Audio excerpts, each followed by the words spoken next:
Entonces, una reflexión, ¿cuál es tu opinión sobre lo que había ocurrido en estas últimas semanas? A ver, yo creo que lo de Soldati es un producto básicamente de dos cuestiones. Por un lado, la incapacidad de gestión concreta que ha tenido Macri en términos de la política habitacional de la Ciudad de Buenos Aires, que mientras que en el resto del país hemos construido más de 700.000 escuelas, 800.000 casas, en la Ciudad de Buenos Aires prácticamente no se han construido, prácticamente no ha habido una política, y lo poco que había históricamente, en vez de ir para adelante, fue para atrás, a pesar de estar teniendo un presupuesto como nunca la ciudad lo tuvo en la historia.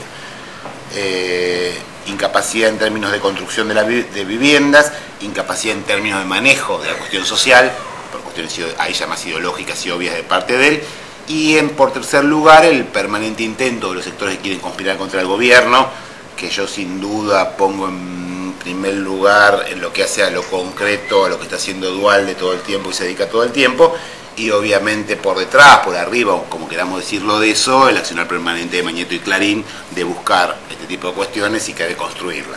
Yo creo que de ese cóctel surge lo que ocurrió en Soldati, que más allá de otros comentarios, lo cierto es que se resolvió de una manera impecable. Digo, del primer momento el gobierno nacional dijo, ahí tienen que salir sin represión, y eso significa con algún tema de contención social.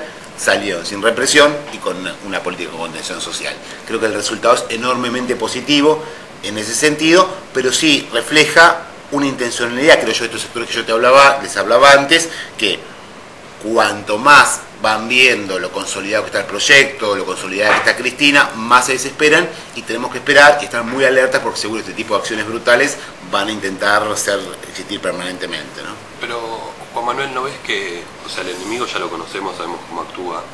¿No ves que hay el problema de cómo el pueblo accede a la vivienda?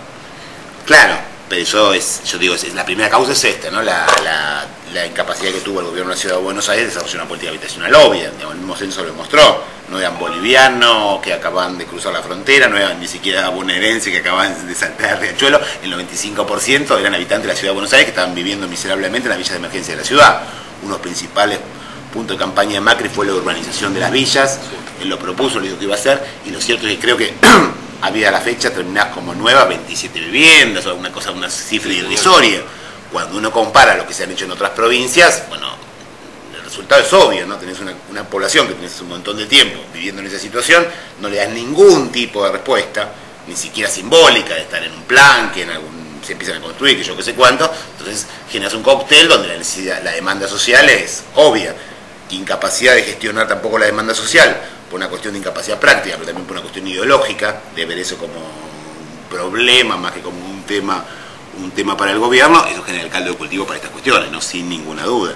Una de las consecuencias de lo que ocurrió fue cambios en materia de la política de seguridad del gobierno, la creación de un ministerio específico, el lugar relevante que va a tener Nilda Garré. ¿Qué evaluación haces de eso? Mira, este es un cambio que seguramente Cristina venía pensando hace tiempo. La idea de que existiera o no un Ministerio de Seguridad era un tema que se venía hablando en distintos lugares y con distintas ideas también hace bastante tiempo, con lo cual para mí no es una respuesta directa a lo que ocurrió en Soldati, ni mucho menos. Había sectores que lo venían proponiendo, incluso públicamente se armaron espacios multipartidistas que venían hablando de la necesidad de armar un ámbito en el plano nacional que coordinara, porque la tarea de la seguridad es una tarea obviamente muy compleja, pero también es básicamente una tarea federal. O sea, salvo las instituciones de gobierno nacional, en el resto del territorio los responsables de la seguridad son los gobiernos provinciales, lo cual requiere también un permanente trabajo de coordinación entre distintos niveles de gobierno, que requerían, en la idea de muchos, un espacio que se dedicara básicamente a crearlo, y de ahí la idea del Ministerio de Seguridad, ¿no? Para mí no fue como que plantear una respuesta rápida, ni inmediata, nadie inventa un ministerio de un día para el otro. Y es justamente eso, ¿en qué cambia que haya un Ministerio de Seguridad? ¿Cuál es el rango? Y que tiene una autoridad política que tiene enfocado permanentemente a un tema. Un tema que de por sí es complejo, como te decía antes, y que por su propia naturaleza requiere mucha coordinación. Digo, el gobierno nacional obviamente no hace política de seguridad ni puede hacerla autónomamente, porque sus instrumentos, que son las policías, son básicamente provinciales que no dependen del gobierno nacional. Digo, y la coordinación de todo eso requiere trabajarlo permanentemente. Similar a lo que ocurre con la salud, por ejemplo, obviamente el gobierno nacional desarrolla políticas en salud, pero se instrumentan en casi todos los casos a través de ministerios o autoridades provinciales, con lo cual ya el esfuerzo de la coordinación requiere una cabeza, un trabajo, una dedicación permanentemente a la temática, ¿no?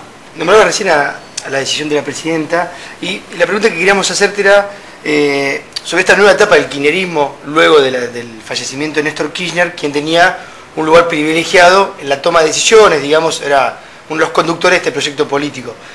¿Crees que nació un nuevo kirchnerismo, digamos, que va a tener que ampliar esa mesa de toma de decisiones? No, yo creo que no. Yo creo que de haber compartido todos estos últimos tiempos con Néstor, jamás lo escuché hablando de cuestiones de gestión de gobierno. Cuando estabas en algún tipo de reunión política y algún interlocutor decía, me interesaría esto, que él le decía, hablarlo con Cristina, o en todo caso, bueno, lo voy a hablar con ella. Toda la fantasía de que Néstor gobernaba y Cristina no era un disparate.